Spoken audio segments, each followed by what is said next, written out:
Joining us right now, Ed Morrissey. He's the editor of hotair.com. I should get the website right, Ed Morrissey, hotair.com. Good morning, Ed. Hot gas. That was Rick Perry's line. It was hotgas.com. Come on, get this right, Larry. You're fracking too much up there, and you got hot gas all over the place. You know, Ed, it's funny. I got it. Let's go right to this. Before we get to CPAC, it just occurred to us that the last time we spoke to you, you were there in Rome, in Vatican Square, reporting for hotair.com on the election of the new Pope. You remember that? That's so.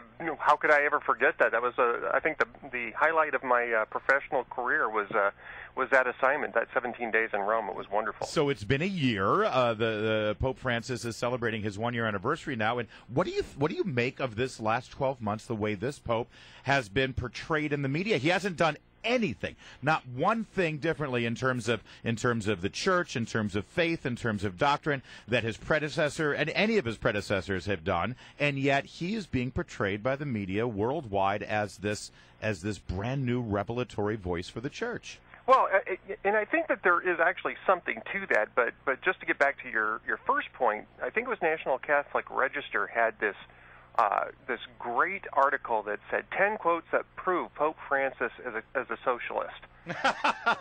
And they had these 10 quotes, and they were damning quotes. I'm telling you, they were damning quotes, and all 10 of them came from Benedict XVI. It was really hilarious. That's great. But I think there is something to the fact that this is a pope that has a more pastoral orientation, more pastoral than theological. And it's not to say that he's a theological lightweight in any sense of the way, but he is a pastoral pope. He wants to make that personal connection. He wants to make the whole world his parish, and I think it's marvelous. And you could see it right from the start that that was where he was going. Just from the moment he chose the name, for instance. Well, let's go from the sublime to the ridiculous. Okay. Pope Francis to the CPAC, Conservative Political Action Conference. Not that it was ridiculous, but just mention them in the same breath. Christine O'Donnell is here, and Christine, hey, Ed. Jump in with Ed Hi. here on what we saw this weekend. Oh, it was now what we saw at Cadillac Ranch with the mechanical bull? No. Or what we saw...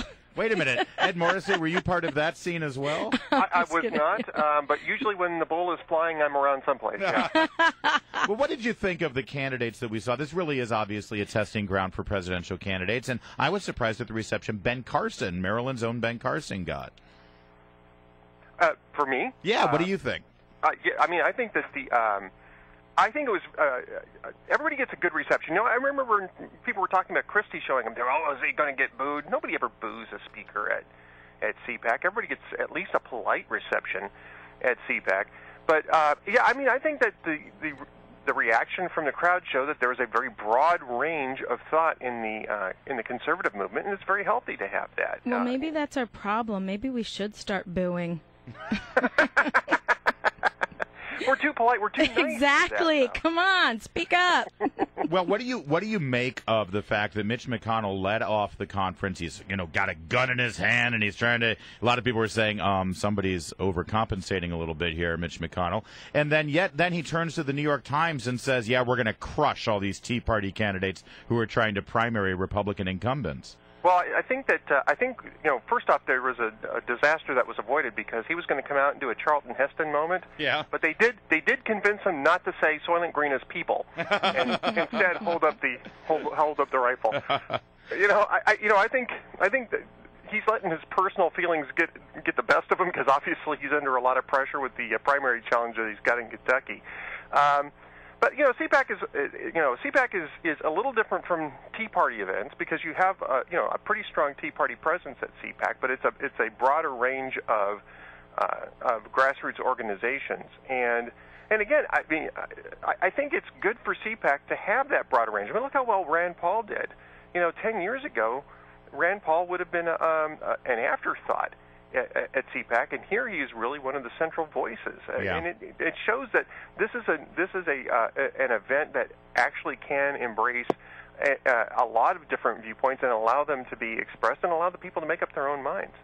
Right. And, Yeah. and by the way, also allow the Pauls to win another straw poll. But at the same time, I think one of the callers, I don't know if I just read it or they said it, but was saying that there was too much of an establishment representation at CPAC. What do you think about that, Ed? Well, first, the CPAC, because it's in Washington, D.C., and involves a lot of the think tanks that are in town, it always has a pretty strong establishment presence in CPAC. But it does have a lot of grassroots involvement as well. And again, it's not this is the American Conservative Union has been the part of the conservative establishment for 50 years. I mean, this is their 50th anniversary. And it was formed in the wake of the Goldwater election, or non-election. Race. Yeah. Excuse me, the Goldwater non-election, unfortunately. But this is it is itself a conservative establishment. But I think that when you get down to these types of things, when you're discussing policy, sometimes the labels of establishment and grassroots are, first off, a little bit ambiguous, and secondly, maybe even a little bit beside the point. I mean, the point is to get the right policies in place. The point is to get the right people who are going to stick to those policies. And I think that's the reason why having this type of an event, along with the fact that we have plenty of other events, Tea Party events where we're having similar conversations, and you have think tanks that have these similar types of conversations. It's a very robust and dynamic environment on the right, and I think that there is always a place for CPAC. Yeah, I would agree. However, I think that, some people got away with saying certain things to this audience that went unchallenged, for instance, that went unnoticed. Like what? Well, not to bring up what we talked about in the whole 7 o'clock hour, but, Chris Believe it or not, people don't listen all 4 hours, so just jump on it. Huh? Chris Christie's remarks about, we've got to make sure that we win. There's this wrong idea that winning and embracing and championing the principles of the party are mutually exclusive. They're not. When the entire party gets behind a candidate who is strong on those principles, then we can win. And I think people are forgetting that the problem in Congress is because we have too many people in there with the spine of a jellyfish, and we need more people with a spine of steel. Ed, did we have too many jellyfish up there at CPAC this weekend?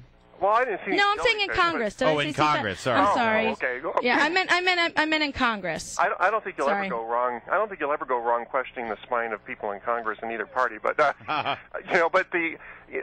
Ted Cruz actually did answer that. He answered it in his speech, and he answered it in a blogger briefing afterwards about that point. So I don't know that there were points that went unanswered or unchallenged, and I think certainly a lot of people who were commenting on Christie and then on McConnell, as Larry was saying, Christine, I think a lot of people were commenting about that in the hallways and in the blogs and even in the newspapers about this. I was walking down the aisle yesterday on the airplane, and the headline, and I don't even know what newspaper it was, but somebody had a newspaper out, and I just happened to see the headline as I was walking past them.